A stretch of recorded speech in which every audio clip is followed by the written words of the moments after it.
I want to continue on here and specifically get into television. It's Um, about time. when when was the first time you saw television? Do you remember? Yes, I do. In 1948, I was up in Marblehead with a friend of mine, and there was a Democratic convention, and we knew they were going to televise it. This was in June 1948. So we went into Boston, being a couple of crazies, and we bought a Holocrafters television set, which was like this, with about 18 buttons, which had different channels, none of which existed. And it had a round circle, that was the screen. And we took it out to Marblehead, and he was kind of mechanical, so he knew it had to have an antenna. So we put it up, and then he went up the side of this old house, and we put the antenna up with the two sides going like this, which was cable. We had bought the cable, I can remember this so vividly. My God, that was 53 years ago. And we we we nailed them all into the thing, and we turned it on, and there was this thing going on with a picture, and it was the convention, and we all sat in it. We people came from all over the houses in Marblehead, and there were like about 9 people. We were all sitting there watching this tiny, I think it was a 6-inch screen at that time.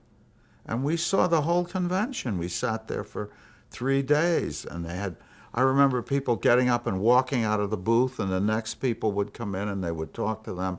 It was totally early. I mean, that was my first vision. Then, of course, all the people I interviewed for that book told me they had been doing this down at NBC and not CBS, NBC had been doing these shows, and my friend Hala Stoddard, who lives here, had been doing television before that too.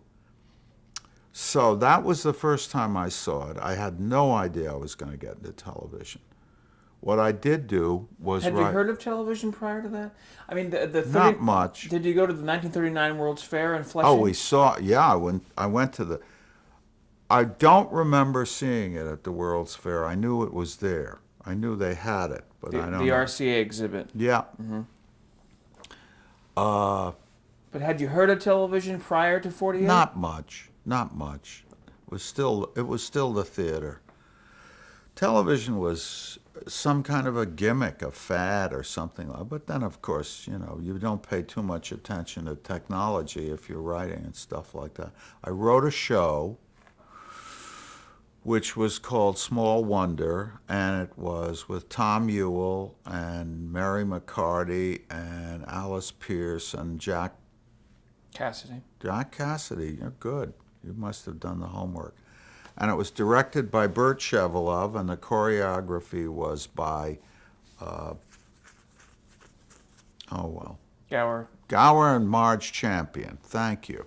They were there, and my collaborator was George Axelrod. Is that the first time you worked with him? Yeah. After we worked together, we decided we liked each other, so we started working together on sketch comedy and scenes. We did all kinds of pickup jobs. I just want to establish. Alan Sherm. Oh, 54th Street Review. That's where we really went to work. Right. But for Small Wonder, it was a play that started out of town and then came to Broadway. Is that correct? Yeah, we did it in Boston. No, we opened in New Haven. All shows should open in New Haven, because that's where I got all my, I went to Yale, but I got my education at the Shubert Theater watching shows open. That was really where the education was. And that's where you learn about musical comedy. So we opened the Small Wonder in the Shubert in the hottest night I've ever remembered. And then we came into New York, and we ran for 5 or 6 months. We actually had a decent run. And while that was going, uh, I think I got an offer from our agent, who was Danny Hollywood, to say that George and I should write a show for the for the restaurant on 50th Street where Edith Piaf always used to sing. And we wrote a show there called All About Love. You don't have that there. Aha, I caught you. Did. We wrote a 2-part musical, an original musical. And there were 2 girls in it, we discovered. One was Connie Towers, and the other one was Jenna Rowland. And Jenna has always said, I owe my whole career to George Axelrod and Max Wilk, because we loved her madly. She's a wonderful actress, and I still think she's the best around. And we did that show, and... This was for, I'm sorry. What the hell's the name of the restaurant? I'll tell you in a while. It was a famous, wonderful nightclub owned by the mob as well, and anyway. On 50th Street and between Lexington and 3rd. Okay, I'll find it. This was a television show? No, this was an original musical. Got it. Believe me, it was a lot of work with Georgie Hale doing the dances and all the rest of it. And it had it had an original score by Irvin Graham, and what the hell with it. We did all that. And then I got a call from my sister who said, I've got an idea for a television show. And I said, I don't know anything about television. She said, well, we'll do it anyway. And she said, it's about the Sardi's restaurant. And it's with Hiram Sherman. And I went up to NBC, and there was this whole thing going on with lights and cameras and everything else. And I said, what do you want me to do? They said, you have to write what people say. I said, I don't know what they say. She said, well, Hiram Sherman is going to do this, and he's going to do that, and everything else. And we're going to finish with a cooking, and somebody's actually going to do some cooking on the set. And then we'll all eat it. And that was the show. I can't get out. Oh, sorry. Yeah. Oh, Home on the Range. Oh, Home on the Range was a joke. It was a 15-minute show? No, I think it was maybe a half an hour, maybe an hour. No, the idea was not a bad idea. Have guests Vincent Sardi brought guests. Oh, God, people had mad ideas for television shows. That's one of the things that nobody understands anymore, that it was an incredibly new game in which everybody figured he could be a player. In my book, I told about, people coming up and saying to me, let's do a bridge game on television. And I said, what happens? And they say, well, the cameras, you have big cards and everybody reads the cards of the bridge game. And I said, and then what happens? And they said that we play the game. I said, but what do I do now? He said, well, you could do this. We go into this as partners and you'll sell it and we'll own half the show. And I said, what's the show? He said, it's a bridge game. And I said, and it's not a mad idea at all, but it just never happened. But people would sidle up to me wherever I was and say, well, you're a big man in television. So here's an idea for a television show. Crazy. But then I went to work for Mark Daniels. Hold on 1 second. What was the name of the restaurant that you couldn't remember? The Versailles. Thank the you. Versailles on 50th Street. Nick Nick and Arnold Prunis. Nick Prunis was one of the nicest men I've ever known. Forget it. It's ancient history. Okay. Do you remember what network Home on the Range was? Yeah, it was NBC. NBC. It was upstairs in a studio that I couldn't believe. I mean, it was some old barn they had put together. I know where CBS's studios all were in Grand Central because I lived in those studios for a long time. Okay. Now we go to the Ford Television Theater. That's our Sherman. I want to establish that's that our was Sherman. the second week, and we did another show with Hiram Sherman, And we took away the cooking, and we did something with That's Our Sherman, and that died as quickly as it began. All kinds of things died in those days. And but was it seen as this is an experiment? Let's try this. Everything was. Everything was. There's a lady in Santa Fe named Kyle Vernon. She was known as, before that, she was Kyle McDonald. You look her up, you'll see she was on practically every television show there was, and live television in those days. Kyle and I sit there and we reminisce about people we used to know 40 years ago in television, 40, 50 years ago in television. And it was crazy. But it was the only way I can describe it, looking back at it from half a century ago, is that it was all so new. It was like everybody had toys to play with, and we tried to do everything we could because we didn't know we couldn't do it. We just went ahead and tried. What was the opinion, you coming from theater, what was the opinion of television in the theater world? Didn't bother the people in the theater at all. They loved the idea because they got jobs, lots of jobs. I mean, Herb Brodkin, who was a theatrical, used to do was a designer. He lived here in Westport, and he used to take the train in with me because he was designing a television show called Charlie Wild Private Eye for Wild Root Hair Tonic. Get it? Charlie Wild. And he used to say every week he built a new set for this show. And he said, I'm getting more work than I ever got in the theater. This is terrific. I knew him from the Yale Drama School. And I also knew Fred Coe from the Yale Drama School. So, you know, these guys got jobs that they never would have gotten in a theater. And the television people took them on because they had the skills to do what needed to be done. The directors were all coming out of the theater and Yale and places like that. I worked for Marty Ritt. I worked for Yul Brynner. I worked for Frank Heller. These were all theater people. They all came in and got jobs. It was a wonderful way to earn a living.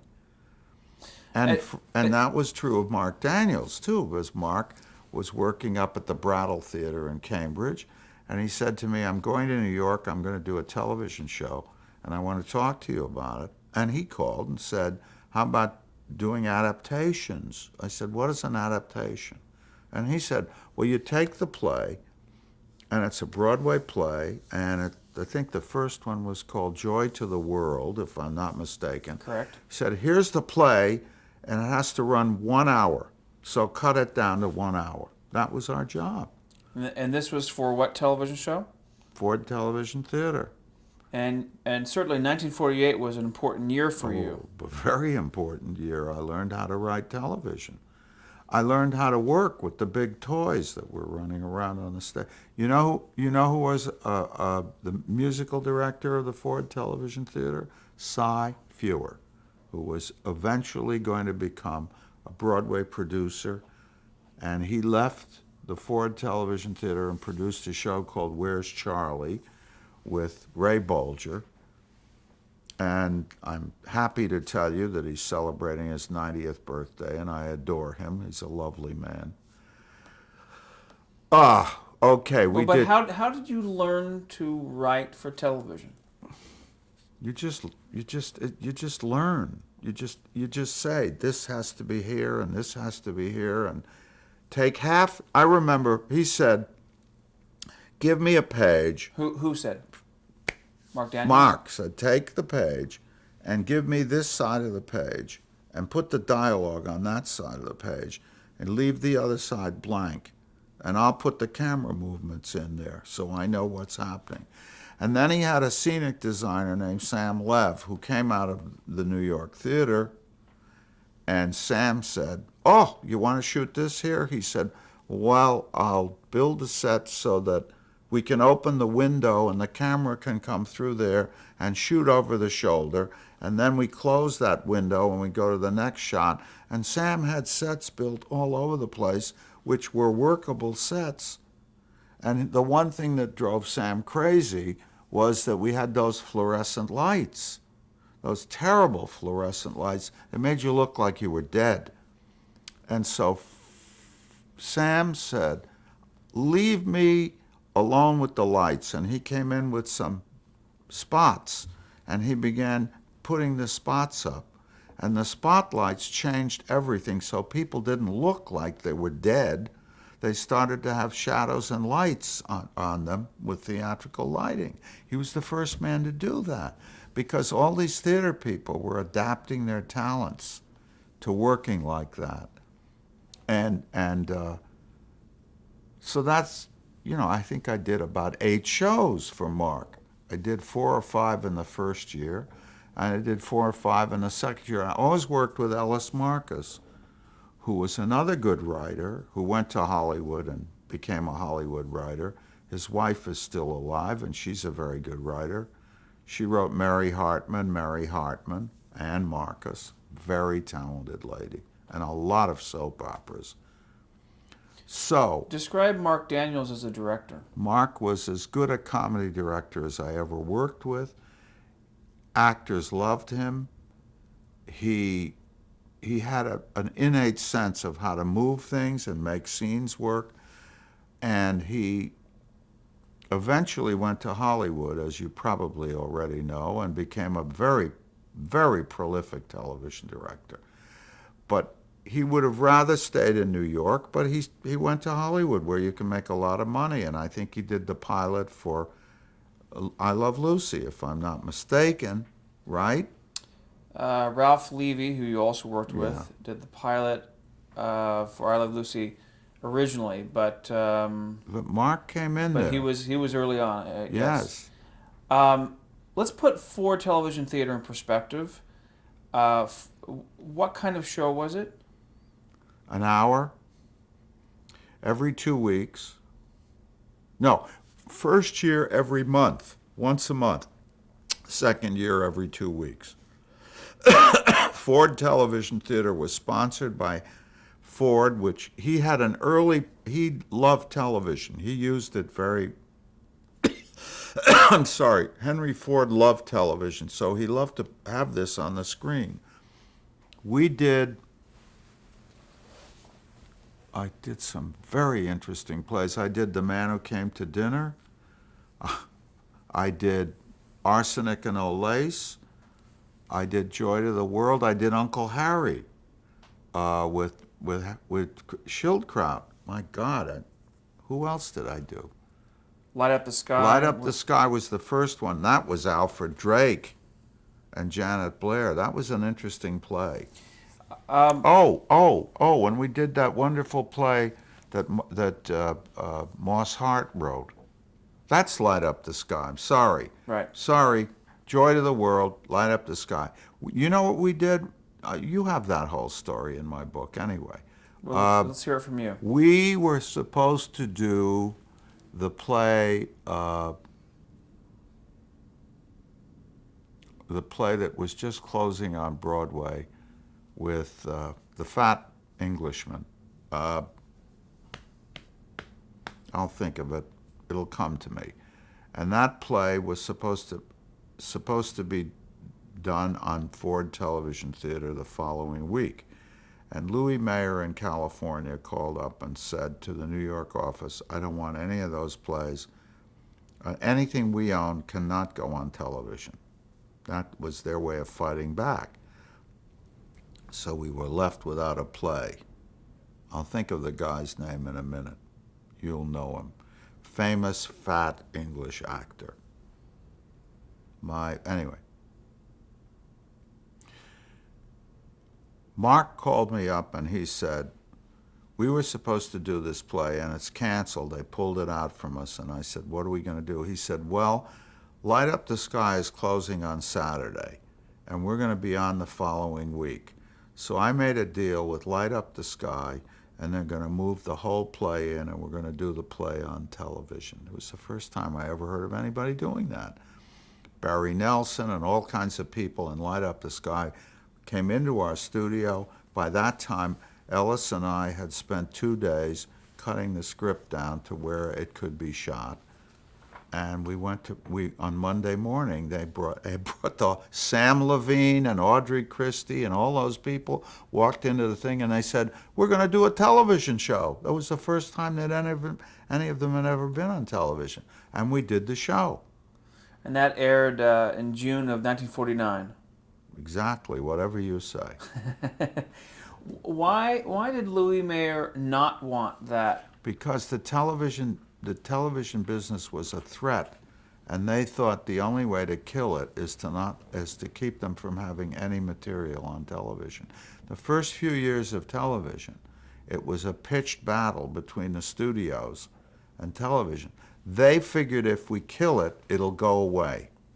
How stupid they were.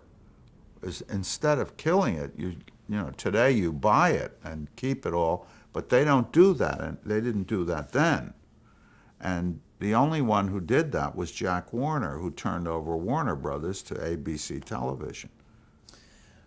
Let's, if we could, put this kind of show in perspective. Here we are, 2000. There are very few live shows at all, and there are no live drama anthologies. No, it never works, really. Describe that from your perspective. What it was like to do a live show.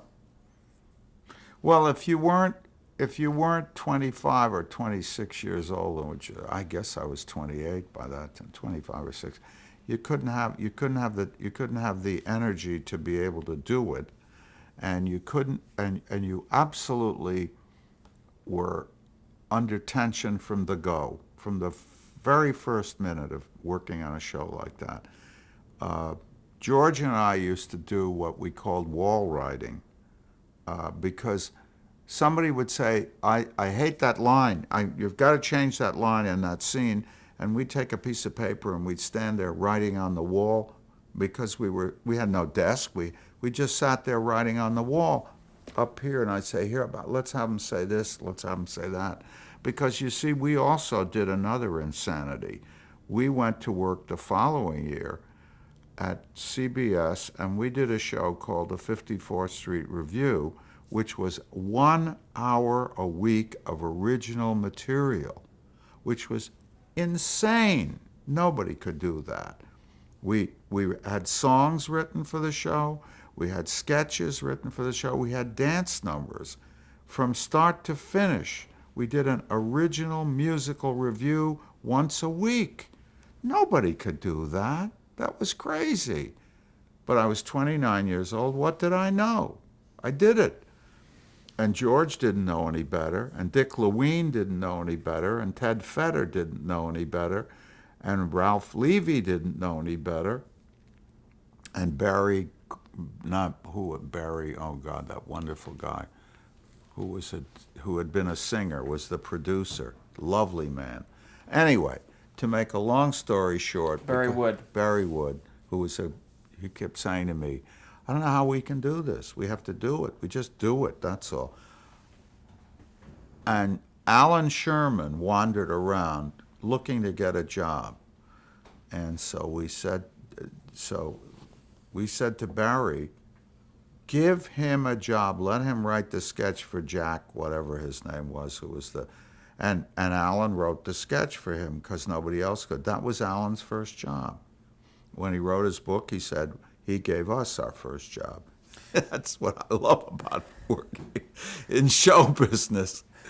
That was an insane. And then Ralph said to me, you guys, you and George, come to California, and we'll all go to work, and we'll all make a great deal of money, because the first show I'm going to do is Ed Wynn, and you guys will work on it.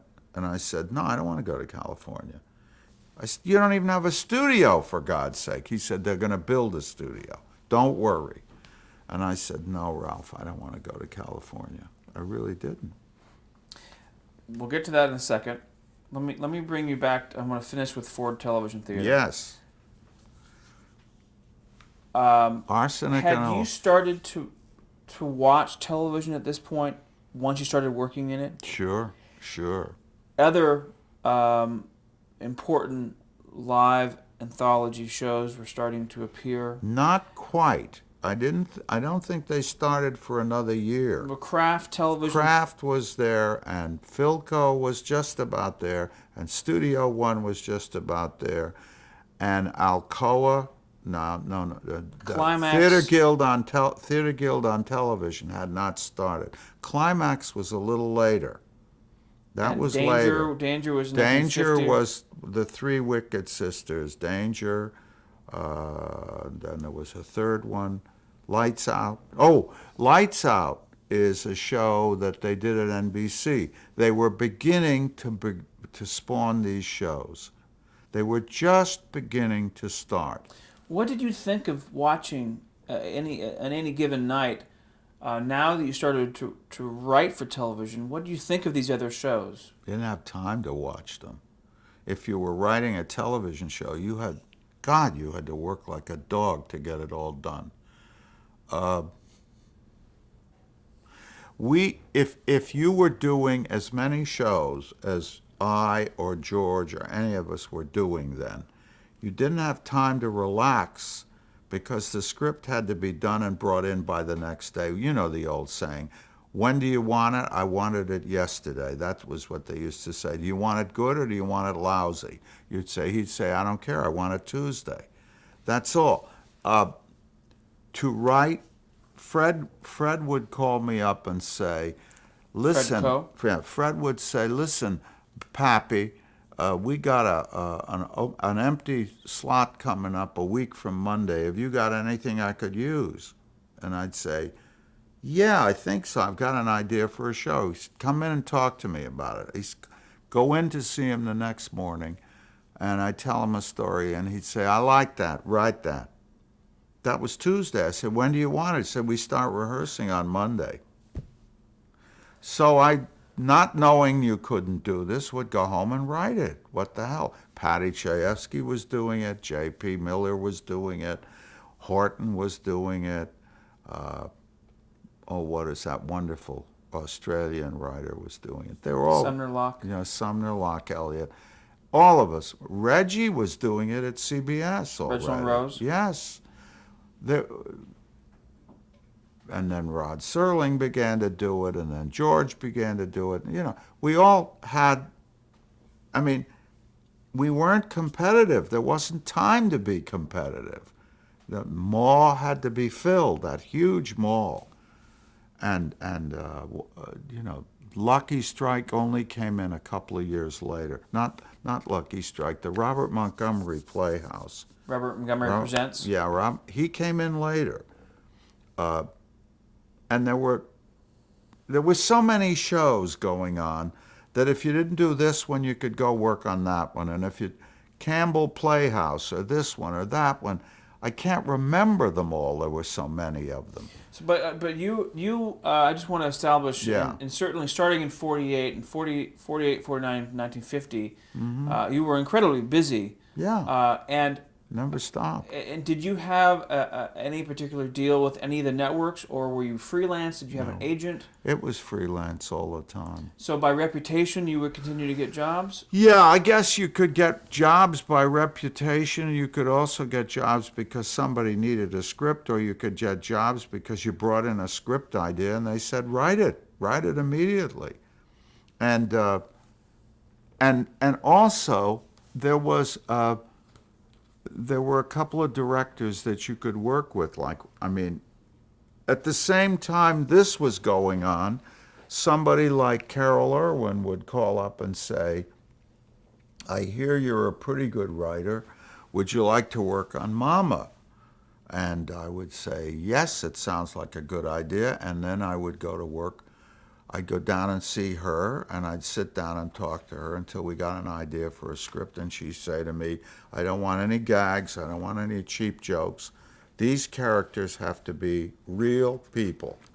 And so I did 8 or 9 of those. And I learned a great deal from working with her and Ralph Nelson and Frank, what the hell was his name? I can't remember his name, but you will. Frank had originally done the original show with Carol, so he ran out and couldn't write anymore. You know, Mama was one of the best shows I ever worked on in my whole life. Well, and we'll get to that in a second. That's Okay. 1952. Yeah. Let me just go over real quickly some of the shows you did for Ford Television Theater. Joy to the World. Who was in that? Do you remember?